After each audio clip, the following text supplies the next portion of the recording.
Bueno, excelente estar acá para conversar, para compartir puntos de vista y, como decían, para confluir en dos cosas que a veces pueden parecer un poco distantes, la ciencia, la parte más del arte, la literatura, que sin embargo yo creo que tienen muchos puntos que sí confluyen y que sí están en común.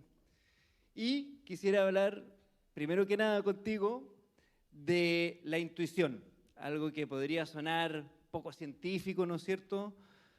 Pero que creo que igual hay algo ahí que para todos es importante y que todos de una u otra manera lo sentimos, a veces le hacemos caso, a veces no le hacemos caso. Y te puedo contar que en mi caso en particular, cuando partimos con 31 minutos, fue un proceso de un programa infantil que se empezó a crear en una época en que ya no habían muchos programas infantiles en la televisión abierta, era mucho programa envasado del extranjero, y así que nos lanzamos con este equipo también súper entretenido. Para mí los ídolos de cuando yo estaba en el colegio, que eran Peirano y Díaz, de Plan Z y Factor Humano y tantos otros programas. Y comenzamos pensando como ya, nos gustan los mopeds, nos gusta hacer cosas entretenidas, si nosotros nos reímos deberían también reírse los demás probablemente, y empezamos a hacer esta maqueta, estos pilotos del programa, y en un momento empezaron a ver nuestras contrapartes del programa y decían, no sé, como que se ve un poco diferente a lo que estamos acostumbrados, no se ve tal vez tan infantil, el humor está un poquito extrañito. ¿Por qué no hacemos un focus group? Yo creo que eso sería súper bueno, súper positivo, hagamos el focus group para que las personas digan qué les parece y no sea solo una persona la que dé su punto de vista. Y fue como, bueno, ya hagamos el focus group, salió más o menos, pero nosotros ahí perseveramos, dijimos ya, ok, yo creo que nos gusta porque comparan con otras cosas, pero esto es distinto, pues es algo que queremos hacer nosotros, que no porque lo queramos hacer nosotros, sino que tenemos mucha convicción en que va a funcionar. Nosotros nos reímos, probablemente otras personas tienen una sensibilidad similar a la nuestra, y a pesar del focus group y de lo que pedían que hiciéramos, por ejemplo, que tuviéramos unas voces más como de academia, unas voces más correctas, con lenguaje más correcto, con una impostura de voz mucho más de doblaje. Dijimos, no, pero vamos a aplanar todos los personajes, no va a pasar nada, démosle. Y salió el programa, pasó unas semanas, 2 semanas, 3 semanas, y como que no le iba mal, pero le iba ahí bien. Y de repente apareció en el diario y lo empezó a ver más gente y bueno, y reventó y le fue, afortunadamente, le fue súper bien. Y más que le haya ido bien, fue súper como enriquecedor esa convicción de que efectivamente eso que sentíamos que podía pasar y que tenía el programa especial, funcionó y lo sintieron los demás. Entonces, ahora quiero saber qué opinas tú de esa intuición y si es algo que en la ciencia se suele usar, se confíe, y tú particularmente, ¿cómo usas o cómo es para ti tu intuición personal?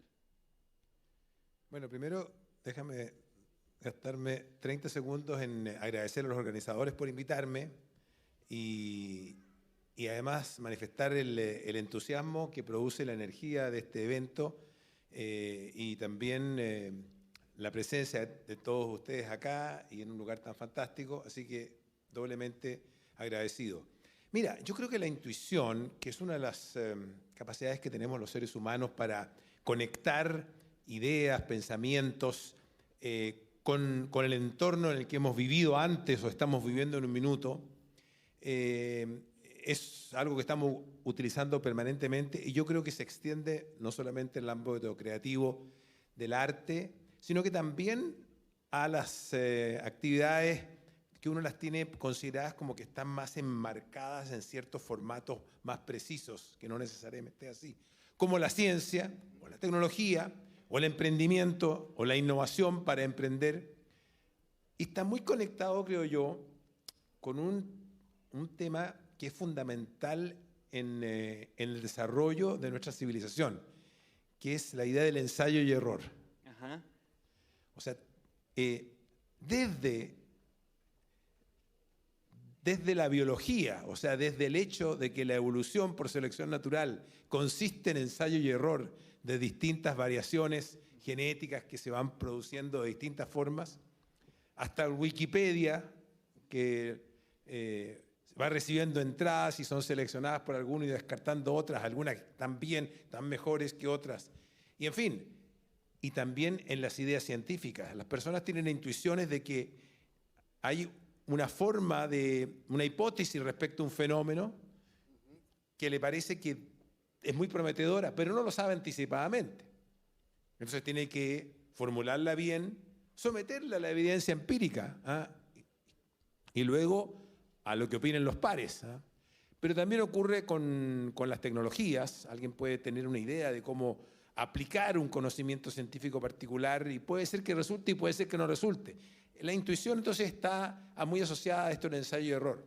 Algo similar ocurre en los emprendedores, todos los startups. Cuando parten, tienen una idea, tienen una intuición de que algo va a funcionar, así como lo que tú relatabas con 31 minutos, pero podría no resultar o podría resultar, ¿ah?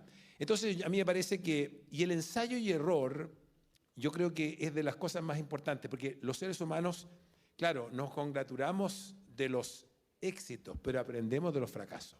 O sea, aprendemos de los errores. Más bien, los éxitos son un mal consejero, porque nos empezamos a creer el cuento y creemos que estamos siempre por el buen camino. Entonces, yo asocio un poco la intuición a esto del ensayo y error como una categoría que cruza casi todas las actividades humanas. Súper cierto, pues el ensayo y error yo creo también que nos da ese aprendizaje que no podemos tomar ni de los libros ni de otros lugares, porque es como que se vive en carne propia y no te pega solo mentalmente, sino que como a todo tu ser, como emocionalmente también, de una u otra manera. Cuando hay un error, uno lo asimila con todo el cuerpo, no solo con la cabeza, y eso te lleva también a, como se dice, ¿no?, a aprender de tus errores y trabajar sobre eso, lo que nos va ganando la experiencia, que es un tema, experiencia que quiero dejar para más adelante. Y sí, creo que ahí hay un camino y es importante poder equivocarse, el saber que muchas veces hoy en día vemos solo la parte del éxito, vemos la meta, el triunfo, lo que sea, y en realidad hay mucho camino por atrás, muchas equivocaciones y cosas que finalmente uno aprende y o persevera para llegar a ese objetivo final. Me imagino que te ha pasado también. No, es que estaba pensando mientras tú hablabas, me acordé que el psicólogo cognitivo Steven Pinker, que es una persona muy conocida, no sé si algunos aquí han escuchado hablar de él, ha escrito muchos libros y es una autoridad en su tema, en alguno de ellos decía que una gran diferencia entre los humanos y los computadores era que los computadores en sus cálculos no se equivocaban nunca. En cambio, los humanos sí se equivocaban, y cuando se equivocaban, entonces aprendían de ese error y tomaban un camino distinto. Ahora, con la inteligencia artificial que está tratando de emular lo que hacen los humanos, también vemos que la inteligencia artificial se empieza a equivocar. A lo mejor se está haciendo humana justamente por ese hecho, pero eso es una digresión al margen que mientras estabas hablando se me vino a la mente. Una digresión que voy a tomar para otro tema que creo que es súper importante o que converge, súper interesante y que converge para nosotros dos, que es la tecnología. O sea, hoy en día, a propósito de la inteligencia artificial, con las personas que están más a favor o más en contra, me gustaría ir como 1.000.000 de pasos más atrás, desde para lo que yo hago, lo que más me gusta hacer, que es contar historias, cuando eran historias hablada de una a otra persona. Había una persona con la cual se congregaban los demás para que contara esta historia, contara lo que había sucedido en el pasado, historias que se habían transmitido de una generación en la siguiente, muchas lecciones también, hasta que en algún momento apareció la escritura y ya esas personas escribían, cosa que el legado pudiera llegar a más gente o se conservara tal vez en una forma sin ir mutando de paso a paso. Saltándonos muchísimo tiempo, llegó después también las imprentas y las máquinas de escribir y los computadores con los procesadores de texto y un gran etcétera, hasta hoy en día la inteligencia artificial, que si bien podríamos tomarlo como algo un poco diferente a todas las cosas anteriores, por lo que tú decías, también se equivoca, también tiene como más procesos mentales que simplemente decirte si hay un error ortográfico o gramatical. Siento que raya para la suma, independiente al medio, independiente a cómo lo hagamos, incluso independiente a la forma en que capturemos, las historias son las que seguimos contando.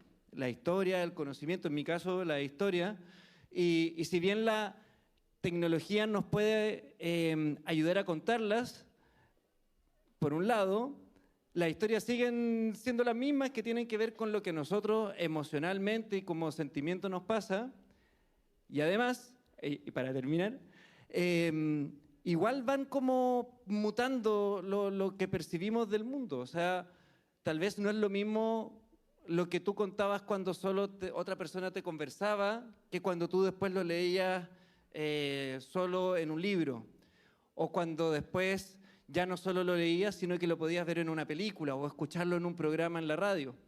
Entonces, a lo que quiero ir, y quiero ver qué opinas tú al respecto, es de cómo las tecnologías nos impactan a nosotros como seres humanos y cómo la ciencia es parte de esta tecnología y la innovación.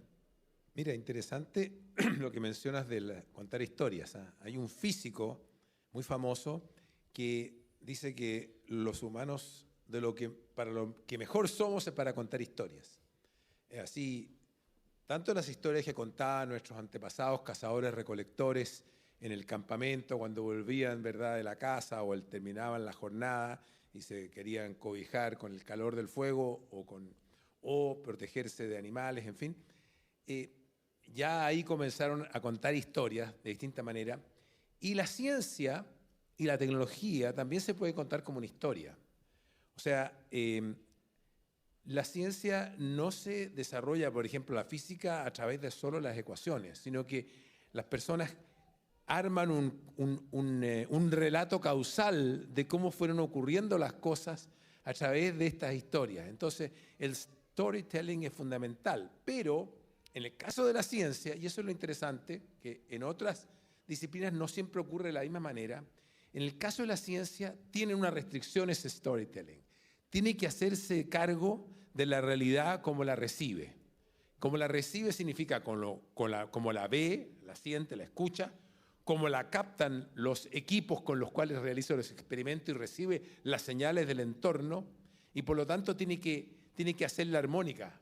Es lo que se llama, tienen que ser historias bayesianas en el sentido del teorema de Bayes, o sea, de que uno tiene que decir, esto ocurrió así, dado que es todo lo que conocemos que ha ido ocurriendo, esta es la forma más probable de contar la historia de lo que ocurrió antes. O sea, entonces el contar historias forma parte también de la forma en que los científicos se aproximan, aunque ellos quizás, no todos, lo quieran describir de esa manera.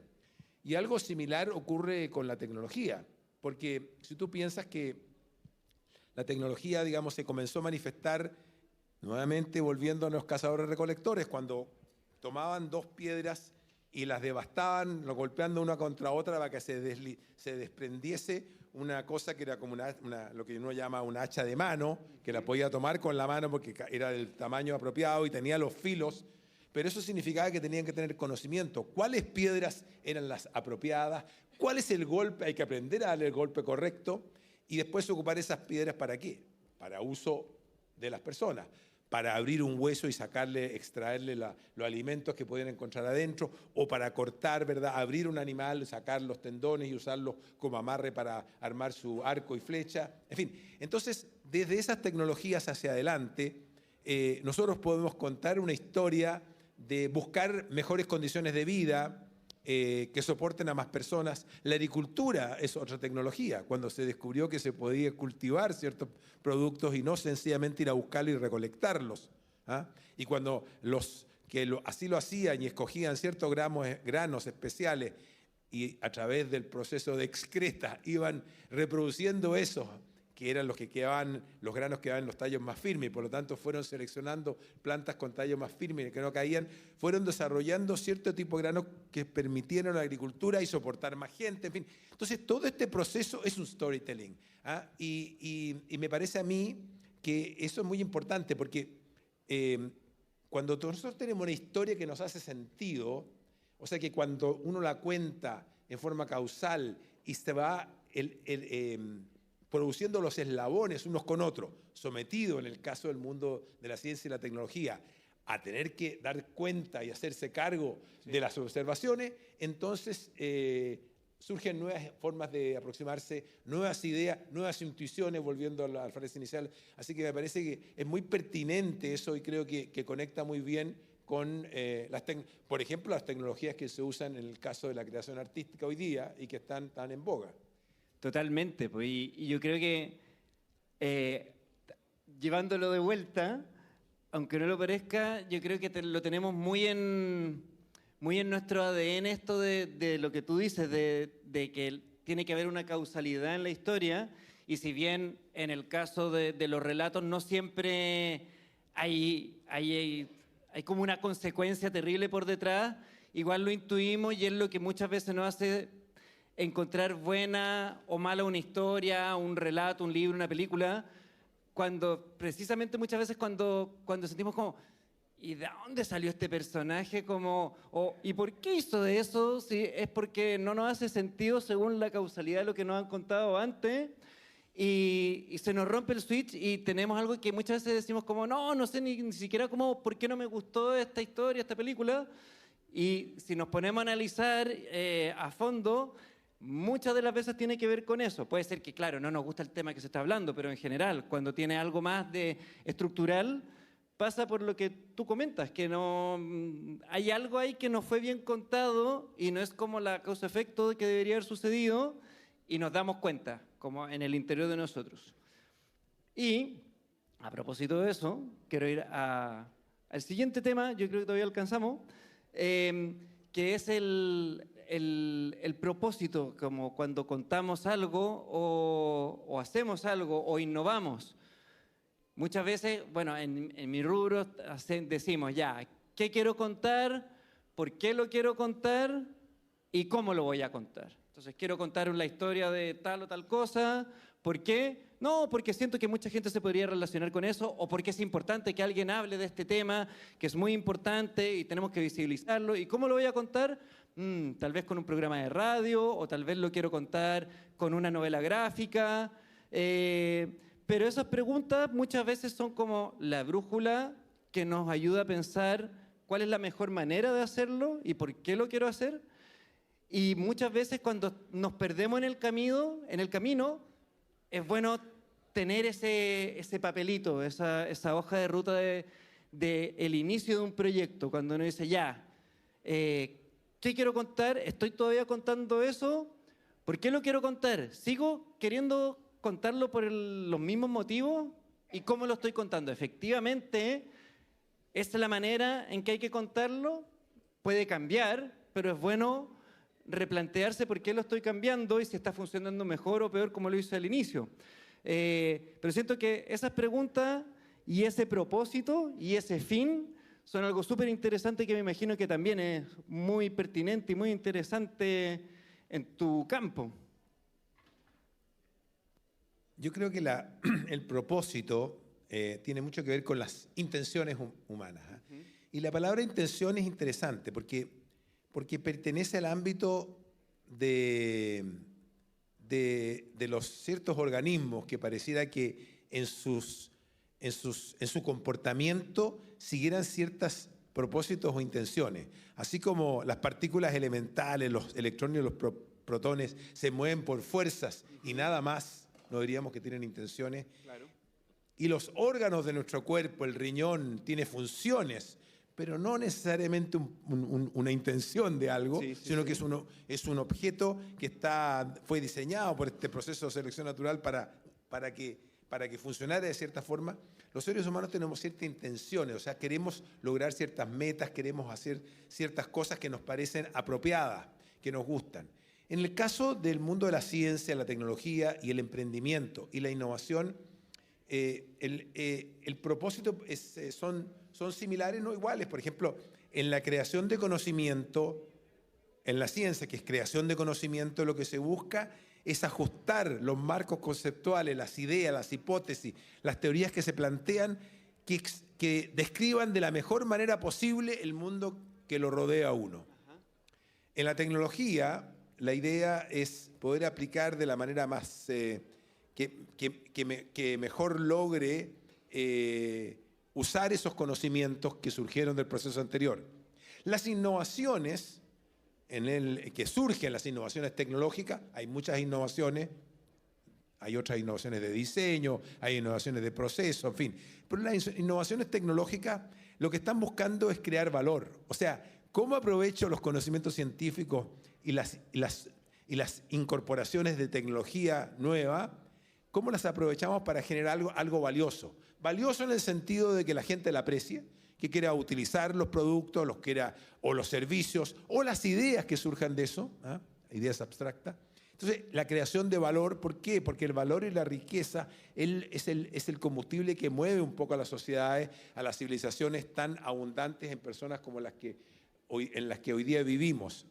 Y, por supuesto, los emprendedores también tienen un propósito, que es implementar productivamente aquello que surgió de la creación de conocimiento de la ciencia, la aplicación de ello en la tecnología y la creación de valor en la innovación. Entonces, todo ese ámbito de actividades está rodeado de este propósito que, como que dice, aportarle valor en distintos ámbitos a la sociedad en la que viven, y la manera de darse cuenta que eso está resultando, en el caso de la ciencia, es que sea aprobado, ¿no es cierto?, por los pares, sea bien recibido los artículos.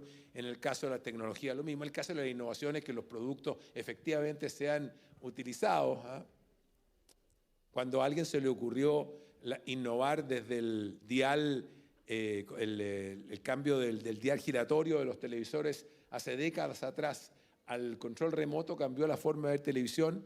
La cambió de una manera tal que nadie más quiso volver atrás. Uno podría decir que a lo mejor eran más interesantes los otros, pero hoy día nadie se le ocurriría, nadie fabrica los otros televisores. Entonces, ese proceso de innovación que va siendo incorporado en la vida de las personas tiene un poco el propósito ese, de satisfacer necesidades, ideas y lo que la gente considere que le aporta más valor.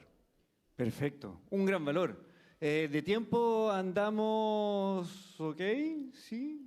Tenemos 5 minutos como para empezar a cerrar. Para empezar a cerrar, me gustaría redondear todo esto a propósito de tiempo y de valor, el valor de la experiencia. Hoy día, como que incluso en la tecnología y todo pasa súper rápido. Sin embargo, creo que el valor de la experiencia es algo que persiste y va a seguir persistiendo, independiente a las tecnologías, y que es de las cosas que hoy en día solo podemos seguir ganando y asimilando con el tiempo. No podemos pretender ganar experiencia de la noche a la mañana, aunque muchos videos y ganchos te dicen como: estuve 5 años en esto y en 5 minutos te voy a enseñar todos los secretos. Mentira. Como que para aprender a andar en bicicleta hay que caerse, y para andar lejos en bicicleta hay que andar hartas veces poco en bicicleta, y así se avanza. Y creo eso, como que el valor de la experiencia muchas veces como que se olvida o se minimiza y creo que hay que revalorizarlo, hay que valorarlo y hay que tener esa paciencia para ir ganando esa experiencia paso a paso, sin apurarse y, retomando también lo que hablábamos antes, esa experiencia crece tanto de nuestros triunfos como incluso más de nuestros errores, de cómo usamos o no usamos la tecnología y tal. Y tú eres una persona con muchísima experiencia. Entonces, cuéntanos qué es para la experiencia para ti y cómo la ves.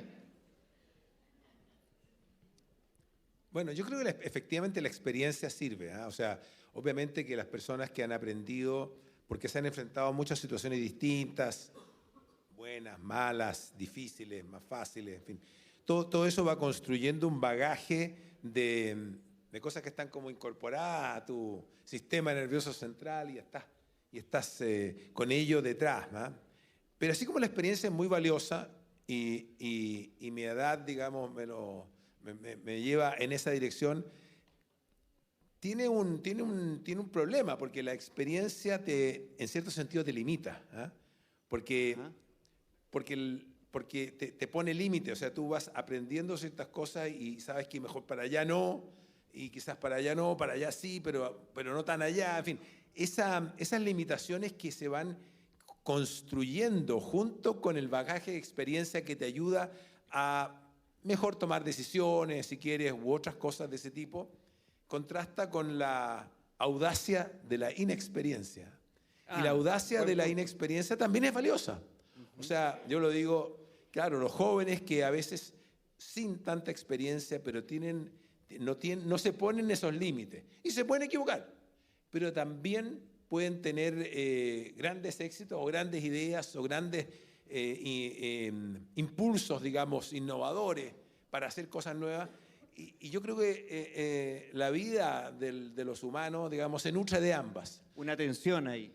Entonces hay una tensión y yo creo que se nutre de ambas y volvemos al tema de siempre, el ensayo y error, ¿eh? Por supuesto. Bueno, te agradezco mucho, Álvaro, por haber compartido. Creo que también le agradezco a todos ustedes por estar acá, por participar de esta conversación. No sé si tenemos tiempo de preguntas o no. No hay tiempo de preguntas, pero los invito a conversar de esto más adelante. Muchas